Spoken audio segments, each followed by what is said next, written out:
প্রায় ৩০ বছর ধরে আর্কটিক রুটে দাপিয়ে বেড়ানোর পর এখন অবসরে রাশিয়ার মুরমানস্ক সমুদ্র বন্দরে দাঁড়িয়ে আছে এক যুগান্তকারী প্রযুক্তির নিদর্শন হিসেবে। বলছি বিশ্বের প্রথম পারমাণবিক বরফ ভাঙার জাহাজ লেনিনের কথা।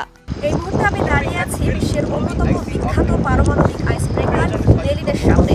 এটি ১৯৫৯ সালে সোভিয়েত ইউনিয়নের সময় তৈরি হয়েছিল। বর্তমানে এটি জাদুঘর হিসেবে সংরক্ষিত আছে।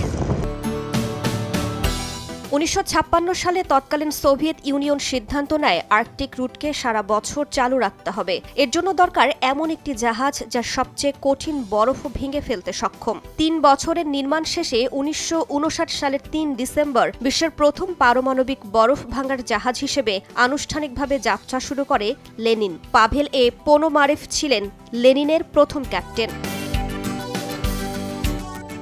সোভিয়েত ইউনিয়নের সামুদ্রিক ইতিহাসে এক নতুন অধ্যায়ের সূচনা করেছিল লেনিন। ৩০ বছর আর্কটিক মহাসাগরের কঠিন পরিবেশে নিরলসভাবে কাজ করেছে জাহাজটি।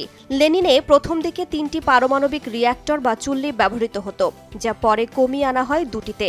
ওকে 900 রিয়্যাক্টর দিয়ে পরিচালিত হতো জাহাজটি। প্রতিটি শক্তি উৎপাদন ক্ষমতা ছিল ১৫৯ মেগাওয়াট। এটি ৩ মিটার পুরু বরফও সহজে ভেঙে ফেলত। লেনিন প্রায় ৪ বছর পর পর রিফুয়েলিং এর জন্য ডকে ফিরত।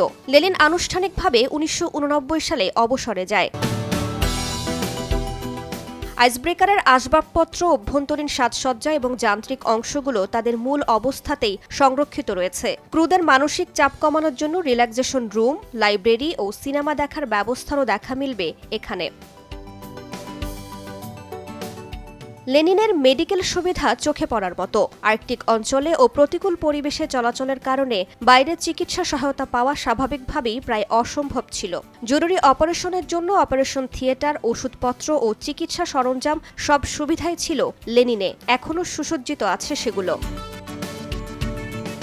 ঘুরতে ঘুরতে চোখ থমকে গেল একটি ছবিতে, যেখানে ফিদেল কাস্ট্রোকে দেখা যাবে। এই আইসব্রেকারে একসময় ফিদেল কাস্ট্রো, সাবেক মার্কিন ভাইস প্রেসিডেন্ট রিচার্ড নিক্সনের মতো খ্যাতিমান ব্যক্তিরাও এসেছিলেন। প্রতি বছর ৬০,০০০-এর বেশি পর্যটক লেনিন দেখতে আসেন। It's fantastic. It takes us back to 1959, the days when the first nuclear-powered icebreaker ship was built. Lenin পরিদর্শন শেষে বাইরে বের হতেই দেখা মিলল পর্যটকদের ভিড়, যারা এক নজর বিশ্বের প্রথম পারমাণবিক আইসব্রেকার দেখার অপেক্ষায় রয়েছেন।